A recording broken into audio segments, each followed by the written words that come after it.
Today we're going to be looking at my Ficus Benjamina, as well as some cork bark jade cuttings that I've recently got. Hope you enjoy.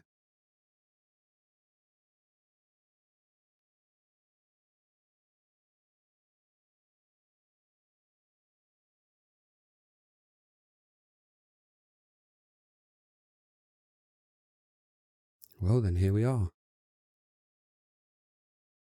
So this tree, well, should I say trees, is multiple trunk.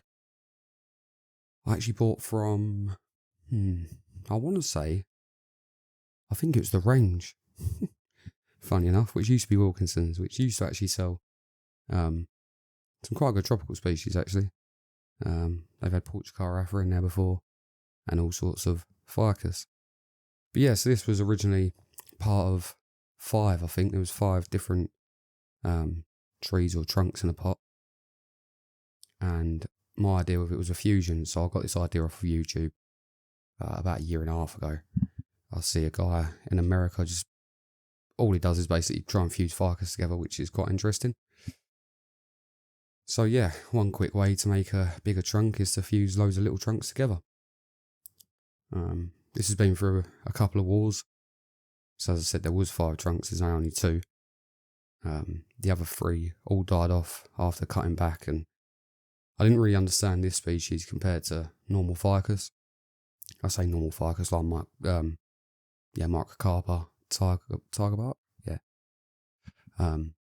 With other species of ficus, you can cut back heavily, leaving sometimes no leaves on a branch at all. You can defoliate them, they'll all push back.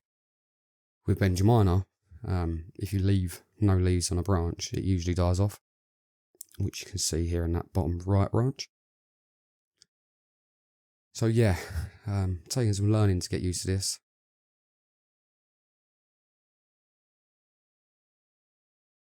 So obviously just removing, so what I had was like electrical tape with a little wire around it to try and fuse the bottom of the trunks together. And obviously the issue with that is that as they grow, and ficus do grow quite quick, the wire eventually will bite in, and that's going to leave an ugly scar. As well as a tape, if you leave a tape on too long, if it's sticky tape, it can actually tear off layers of bark, and then you end up with this kind of section of different coloured bark. So my good friend Michelle actually gave me some grafting tape. This is actually for a pine video, which is coming up. But yeah, she gave me some grafting tape, so I thought that would be a better option. It's quite flexible, so it should grow with the tree, and it doesn't require any wire. So these trunks have started to fuse a little bit. I have actually cut a sliver of bark off of each kind of side of it to try and make them fuse a bit quicker. But they are starting to get there. I think with a good summer growth this year, they should be semi-fused, and then obviously it'll take years from there to get a proper fusion going. The root base is a bit, these like to grow potato roots, so I'll have to relook at that when I come to repot it. Probably this summer. I put it in this really shallow container because the amount of growth you get off of these is quite insane, and it's hard to keep on track of it. So I thought, a shallow container, smaller pot, but it's still growing like mad. As you can see here, this is the growth it's put on since, I think I cut this back in August last year. So during the winter as well, which, I've got grow lights, and the room sits at about 18 degrees centigrade.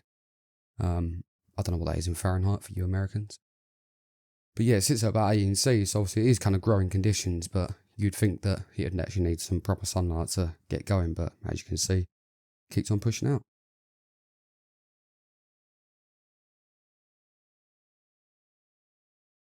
I'm also removing some old wire that I put on the trunk just to give them a bit of shape. Again, these wires can bite in quite quickly on ficus, and you'll likely never grow the wire bite out on a ficus either, because it's quite thin barked.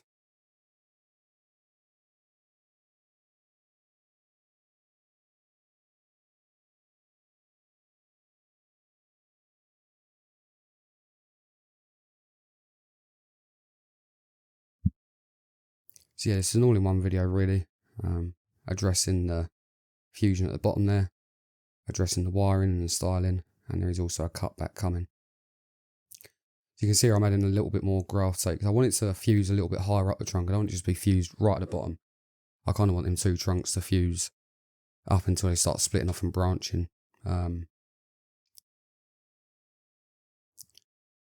I don't know if this will ever look like one single tree or just a twin trunk that's kind of grown close together, but I'm okay with either.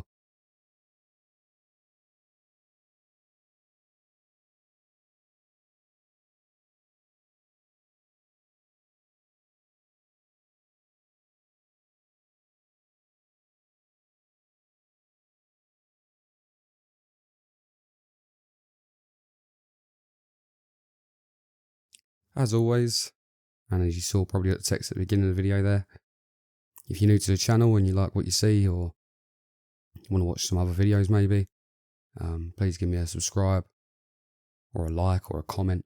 You know, I'm always reactive with anyone who comments on my videos and just trying to grow the channel really.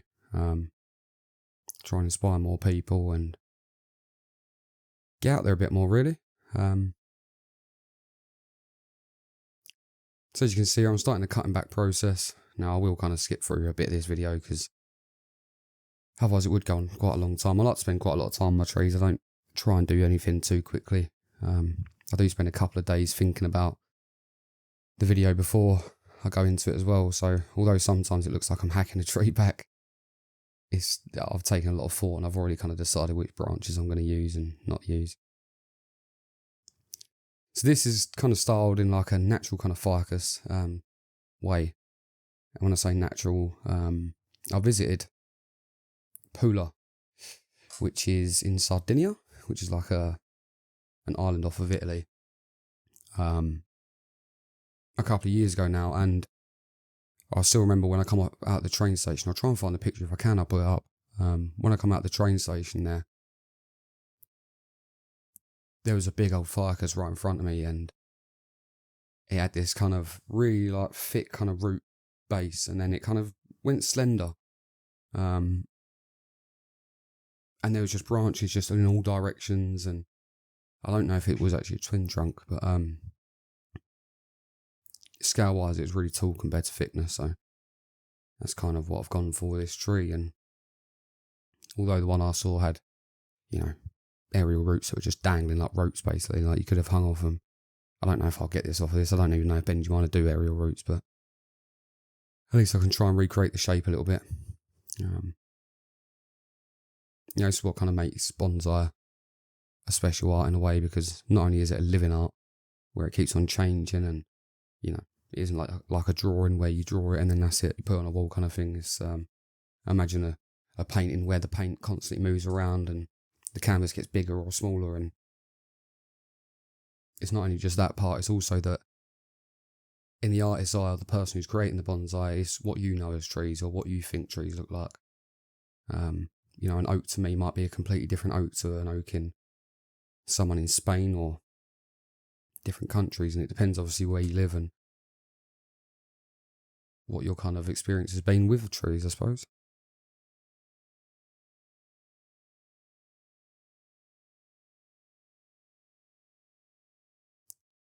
Now, as I said earlier, these trees don't really like to grow from branches that are bare. You've got to be very careful when you're cutting them back. They've got to be healthy as well.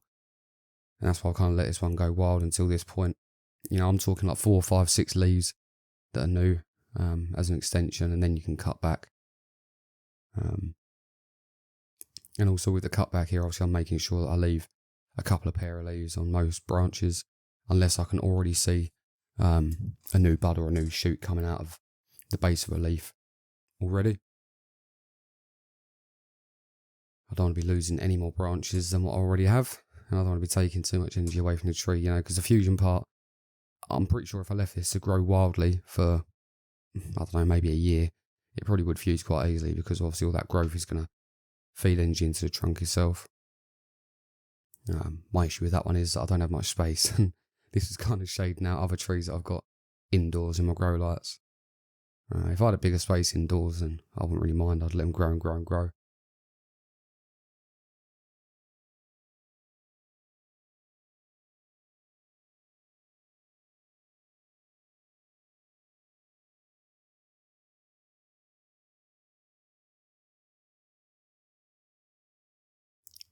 One thing I do like with, well, most ficus species actually, but especially this one, it's quite easy to create shape and definition on branches just by clip and grow. You don't really need to wire out every single branch. Later in the video I do wire out some branches, but you don't really have to. You can just kind of go clip and grow, because the leaves, as the leaves kind of grow, they tend to grow, you know, left, right, forward and back, but the angle that they grow out of means that the shoot that will come at the base of that leaf also goes in that direction. So, and it's quite an acute it's quite an acute angle that it comes out at, so you can just cut back to that and it'll create a shape naturally. You don't have to do too much wiring. Obviously if you want crazy branches then you can, but yeah, I do enjoy that about this species.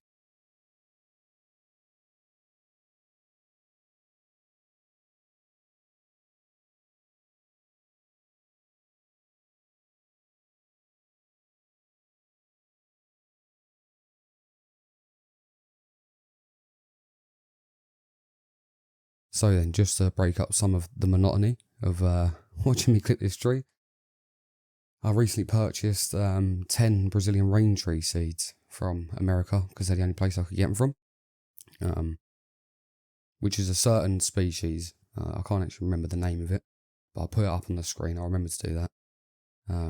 Because sometimes when you go on Google and you search for rain tree seeds, there's actually 3 or 4 different species, a bit like jade, where people call 5 or 6 different species jade.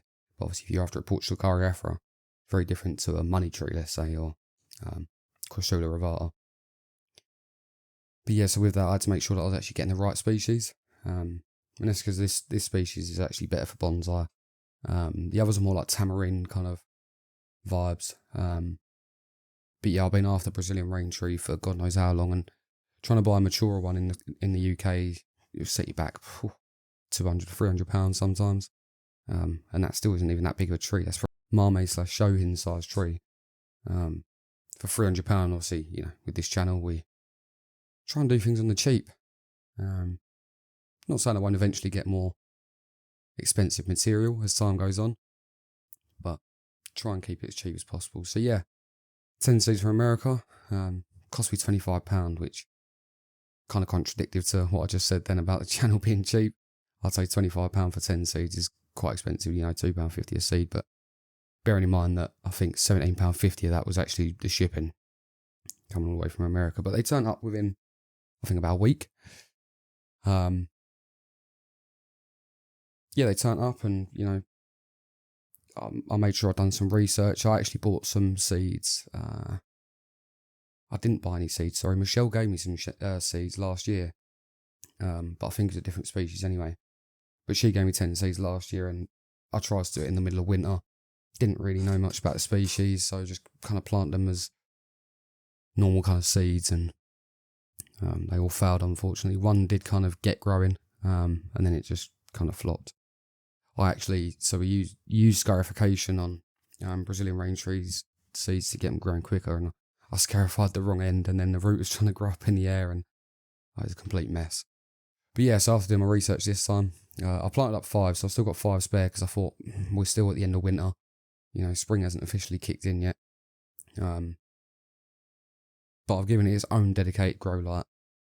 You know, kept the soil moist, and yeah, as you'll see in a picture or a video, I've got 4 out of 5 growing so far, so they're all doing pretty well. I'm hoping they continue to grow, and then hopefully within a couple of years or so, if they grow well enough, then I can start planting cuttings or selling cuttings on. And as I say, in the UK here, they're quite expensive, so there's something to that, and eventually I can hopefully make my money back on them, right? That'd be nice. And then as well as that, I've also bought some rough bark or cork bark Portugal Cariafra. So I actually bought a semi-mature-ish kind of cutting from a guy on Facebook. I will mention his name on the screen, and I'll put it in the description as well in case anyone's interested in getting stuff from him. I'm not sure he's got anything until springtime now, but I took the risk on it. So, I mean, I bought them in that week. I think the temperatures were going from 0 to 5°C, which for Portugal Cariafra isn't great, especially with how Royal Mail can be sometimes. But yeah, bought them in that week, and it turned up and it was fine. So I planted it up. Obviously, I'll do what I usually do, wait until I start seeing new growth before I start watering. And yeah, that one's growing fine. So I'm interested in that. It's only just started to cork up a little bit, so it might still be a year or two before it really gets going. But I'll put it in a big grow pot, and this summer is going to go outside, and hopefully I'll get some good growth out of that. Then I've also got some other cuttings which we're going to call rough bark, because there are some people that get very finicky about where you get these kind of cuttings from. So the first one is actually from a Frank Yew tree. The other cuttings I'm not sure, so this is what I don't want to call them cork bark, but I'm sure anyone can correct me. But they're also growing fine. I think it's 4 cuttings in total. 2 of them are kind of not really doing great. No new growth yet.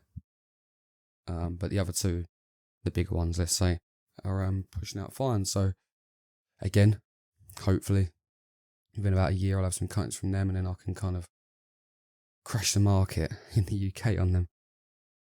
I'm not a big fan of gatekeeping stuff, and I feel like the cork bark jades, as I look more into them, have been quite gate kept over the time. They're very hard to get into the UK because of all the tests they have to go through getting here. Most of them probably get killed on the way. But yeah, hopefully I can start giving them out soon. Anyway, back to the Benjamina. So I'm just about done with wiring and stuff here. Again, it's minimal wire just to make sure that branches are growing in the right direction, and it's also to give it light, making sure every branch gets the right amount of light. And yeah, that's near enough the tree done.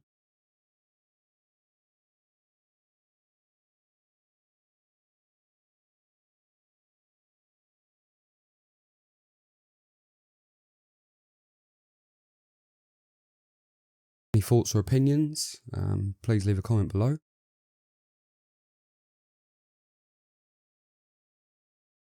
And again, if you're new here, if you can give me a subscribe, that'd be lovely. I am trying to reach that 1,000 subscriber mark. I'd like to eventually use YouTube to try and fund, obviously, the projects that I've got going here in some of the trees.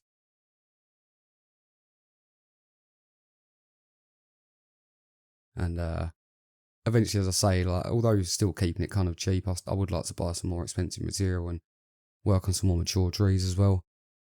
Obviously keeping the younger ones going. I enjoy the process of creating, but I'd like to show you guys some old material too. So one last look through the tree here.